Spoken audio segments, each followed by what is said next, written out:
Hello once again, ladies and gentlemen.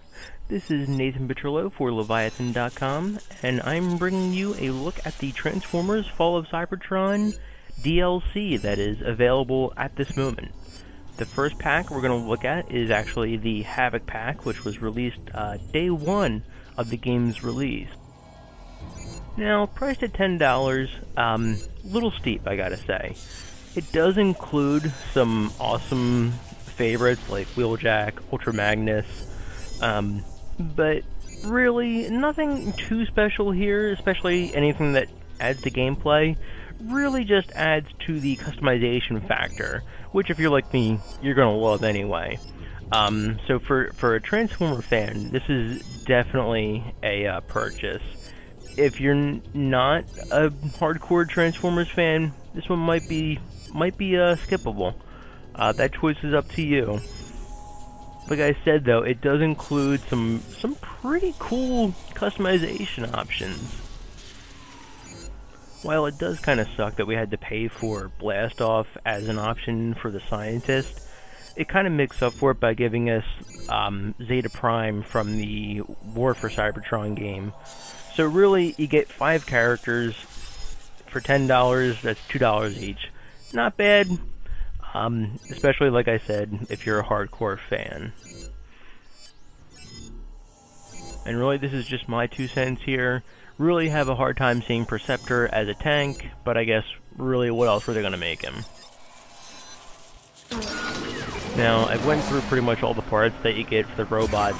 We're going to take a look here at the vehicle forms, which, as you know, it all depends on what chest option you give them. One of my favorites from this pack, probably my top favorite, would be Ultra Magnus here. Love the truck form, very, very classic.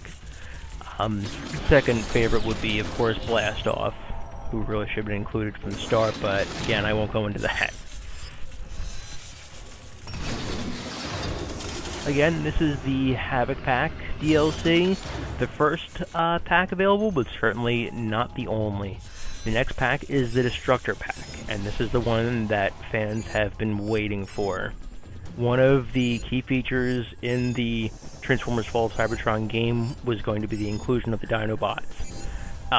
While we get to play as Grimlock in single player, didn't really get a chance to check out any of the other ones. With this new Dinobots Destructor DLC, you can actually take the Dinobots into multiplayer and show off their abilities. There was a lot of speculation with this pack, because a lot of people weren't sure as to how well the Dinobots were going to translate. Were they going to be able to transform at will, or would they have a rage meter like Grimlock had in the single player? Well, this pack answered all those questions. They pretty much operate just like their classes. All they are different skins. Instead of wheels, you got legs. In some cases, instead of like boosting, which is the turbo feature that the vehicles have, they will take to running, or in the T-Rex's case, jets will actually come out of the back and propel it forward. The attention to detail in these parts is staggering. Pretty much exactly what you'd expect. Dinosaur-themed pieces. Each piece can be used on a different bot, so if you wanted to give the Stegosaurus legs, which have giant spikes protruding out the front, to a car or truck, you may certainly do that. Definitely one of the coolest features that this multiplayer offers is the customization. People know that because I keep on saying that. Right before this pack's release, I knew what was going to happen as soon as it came out. The game was basically going to turn into a Jurassic Fight Club, which really is not a bad thing. I just really expected to see a lot of dinosaurs, and if you hop on multiplayer, you're going to see a lot of dinosaurs. Now, there's definitely not matches where it's all dinosaurs, but you'd kind of think that the Dinobots would be overplayed, but really, how can you overplay them?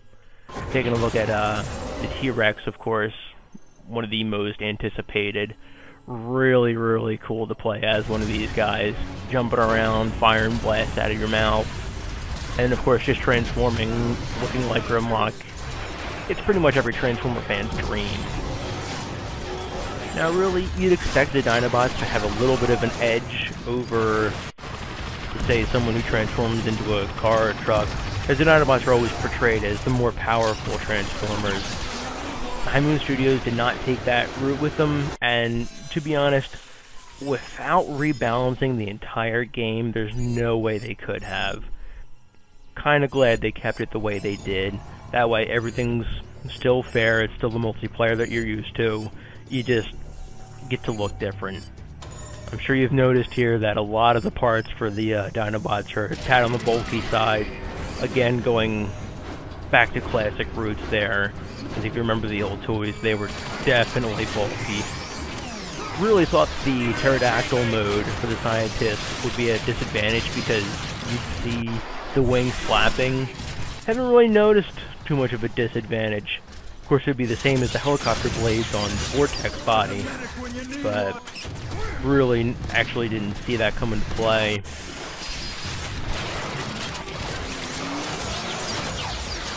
So there you have it. Play it, download it, and of course, keep on checking Leviathan.com.